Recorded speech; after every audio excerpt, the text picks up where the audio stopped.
नमस्कार, मंडल news bulletin में आपका स्वागत है। आइए पेश करते हैं आज के प्रमुख व मुख्य समाचार। आज सुबह करीब 8 बजे अकोला जिले के मुर्तिजापुर तहसील अंतर्गत उमई ग्राम में एक प्रचंड दहशतजनक घटना घटी। आरोपी गजानन पवार ने धारदार हथियार से 2 लोगों पर जानलेवा हमला किया, जिसमें दीपक वानखड़े की मौके पर ही मौत हो गई, जबकि श्रीराम वानखड़े गंभीर रूप से घायल हो गए। सूचना मिलते ही पुलिस निरीक्षक श्रीधर गट्टे और उप निरीक्षक चंदन वानखड़े अपनी टीम के साथ घटनास्थल पर पहुंचे। पुलिस ने त्वरित कार्रवाई करते हुए महज आधे घंटे में आरोपी गजानन पवार को गिरफ्तार किया। घायल श्रीराम वानखड़े का इलाज जिला अस्पताल में जारी है। इस घटना के बाद गांव में तनावपूर्ण स्थिति निर्माण हो गई है, लेकिन पुलिस बल की उपस्थिति के चलते स्थिति नियंत्रण में बताई जा रही है। फिलहाल पुलिस इस मामले की गहराई से जांच कर रही है और आगे की कानूनी कार्यवाही प्रगति पर चल रही है। राष्ट्रीय स्वयंसेवक संघ यानी आरएसएस के 5 अक्टूबर को अमरावती में आयोजित शताब्दी विजयादशमी समारोह को लेकर चल रही चर्चाओं को उस समय नया मोड़ मिला जब कमलाताई गवई ने एक पत्र जारी कर साफ किया कि वे इस कार्यक्रम में शामिल नहीं हो सकेगी। कमलाताई गवई देश के प्रधान न्यायाधीश जस्टिस भूषण गवई की माताजी और दिवंगत राज्यपाल रासो गवई की पत्नी है। जब उनसे मुख्य अतिथि के रूप में कार्यक्रम में शामिल होने की खबर सामने आई थी, तब से राजनीतिक और सामाजिक हलकों में इसे लेकर अच्छा खासा चर्चा थी। हालांकि अब उनके इनकार के बाद यह विषय और भी चर्चित हो गया। इस संबंध में जब महानगर संचालक उल्लास बापुरीकर से अमरावती मंडल न्यूज ने संपर्क किया तो उन्होंने इस विषय पर टिप्पणी करने से इनकार करते हुए कार्यक्रम में व्यस्त होने की बात कही। कमलाताई गवई का संघ के कार्यक्रम में ना जाना कई सामाजिक और वैचारिक स्तरों पर नई बहस को जन्म दे सकता है। संघ की ओर से इस पर अभी तक कोई आधिकारिक प्रतिक्रिया नहीं आई है।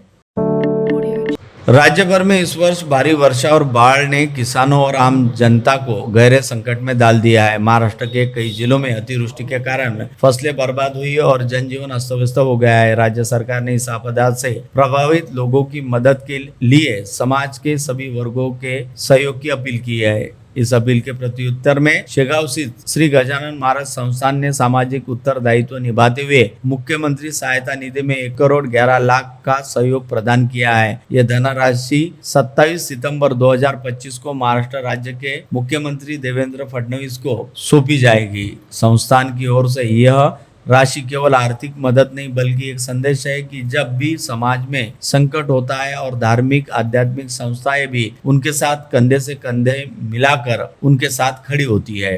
संस्थान ने पहले भी प्राकृतिक आपदाओं, महामारियों, अन्य सामाजिक संकटों में सहायता राशि प्रदान की है। इस बार की सहायता से न केवल बाढ़ पीड़ितों को राहत मिलेगी बल्कि सामाजिक सेवा संस्था की भूमिका और भी अधिक उजागर होगी। बुल्ढाना जिले में एक सप्ताह के भीतर हुई 2 हत्याओं और एक आत्महत्या की घटनाओं से पहले ही सनसनी का माहौल था।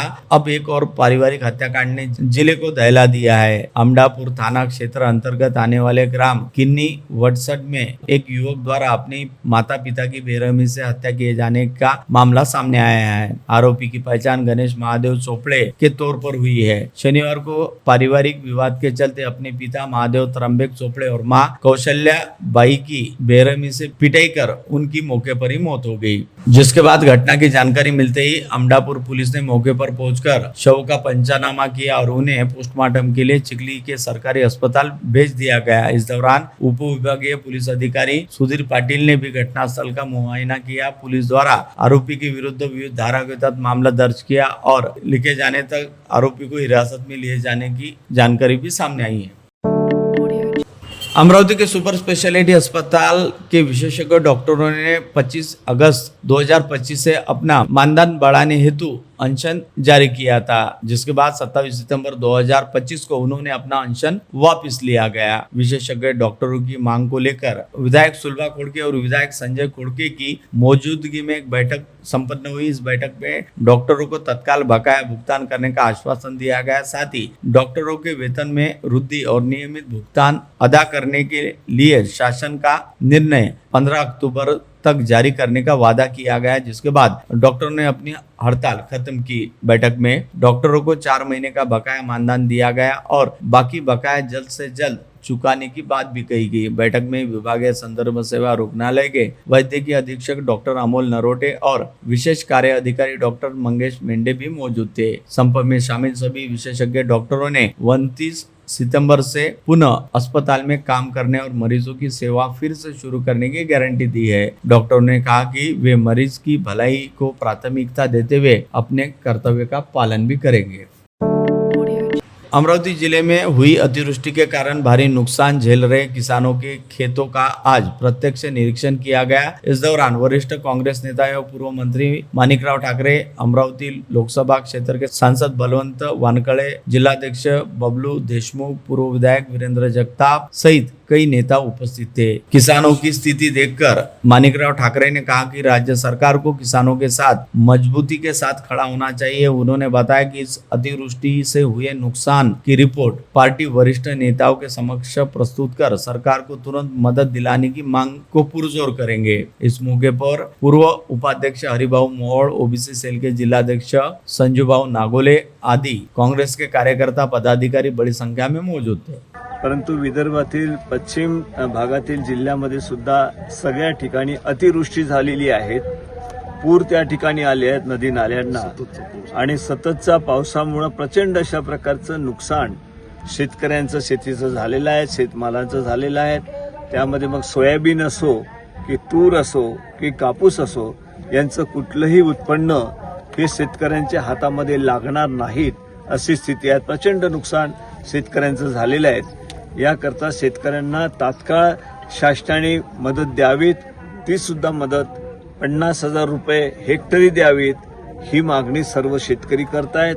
आणि ज्यांची जमीन खरडून गेली किंवा त्या जमिनीच्या संदर्भामध्ये सुद्धा निर्णय घ्यावा। ज्यांची घरं गेलीत त्यांना सुद्धा कुठेतरी अल्पशी मदत जाऊन 5,000 रुपये मदत ही काही मदत होऊ शकत नाहीत, म्हणून त्यांना सुद्धा असे घरं गेली, जनावरं गेलीत। या संपूर्ण 4-5 जिल्ह्यामधल्या अनेक ठिकाणी अशा प्रकारे वृष्टी झालीत आणि आज मोठ्या प्रमाणावर नुकसान झालं। ती नुकसान भरपाई तात्काळ मिळावी। आजपर्यंत इथं शेतकरी आमचे उभे आहेत, या शेतामध्ये आपण ज्या उभे आहोत ते शेतकरी आहेत, वैद्यदार आहेत, त्यांना अद्यापपर्यंत एक पैसाही मिळालेला नाहीत। आणि सर्व शेतकऱ्यांच्या ज्यावेळेला आम्ही चर्चा केली त्यावेळेला सर्व शेतकऱ्यांनी सांगितलं की आम्हाला जे शासनाने त्या ठिकाणी सांगितलं की आम्ही एवढ्या प्रमाणामध्ये मदत करू, ती सुद्धा मदत आज पूर्णपणे अमरावती जिल्ह्यामध्ये मिळत नाही आहे आणि अशा प्रकारची मदत द्यायला सुरुवात सुद्धा नाही झाली। म्हणून शासनाने अशा प्रकारची फसवणूक करू नये। फक्त जाहीरपणे त्या ठिकाणी सांगतायत की आम्ही शेतकऱ्यांच्या पाठीमागे आहोत, आम्ही सर्वे करायला सांगितले, सगळ्यांना मदत आम्ही करू, सहकार्य त्या ठिकाणी देऊ, परंतु ग्राउंड लेवलला आम्ही पाहिल्यानंतर लक्षात येतं की या ठिकाणी अद्याप मदती मिळाली नाहीत, पुरेशीही मदत नाहीत। म्हणून पूर्णपणे शासन यांच्या पाठीमागे कुठे उभं नाहीत। शेतकऱ्यांचं अशा प्रकारचं चित्र आज संपूर्ण राज्यामध्येही निर्माण झालेलं आहे आणि आपल्या विदर्भाचा जो पश्चिम विभाग आहे या पश्चिम विभागामध्ये सुद्धा अशा प्रकारचं चित्र आहे। म्हणून आम्ही पाहतो आहोत। याच्यानंतर प्रदेश काँग्रेस कमिटीचे आमचे हर्षवर्धनजी सपकाळ जे अध्यक्ष आहेत त्यांच्या सांगण्यावरून हे संपूर्ण नियोजन आम्ही केलेलं आहे। परंतु शेतकऱ्यांच्या पाठीमागे ठामपणे उभे राहण्याचा निर्धार प्रदेश काँग्रेस कमिटी आणि आमच्या काँग्रेसच्या सगळ्या कार्यकर्त्यांनी केलेला आहे। त्याकरता आम्ही शेतकऱ्यांच्या पाठीमागे आहोत। शेतकऱ्यांची जी दशा झालेली आहे ती दुर्दशा त्या ठिकाणी पाहण्याकरता आम्ही या ठिकाणी आलेलो आणि शासनाला सांगू आम्ही कुठल्याही परिस्थितीत दिलं पाहिजे, नाही तर पुढची सुद्धा काय भूमिका स्वीकारायची, काय त्या ठिकाणी आंदोलन करायचं। मुख्यमंत्री, राज्यपाल यांना प्रदेश काँग्रेस कमिटी तशा प्रकारे हे करतील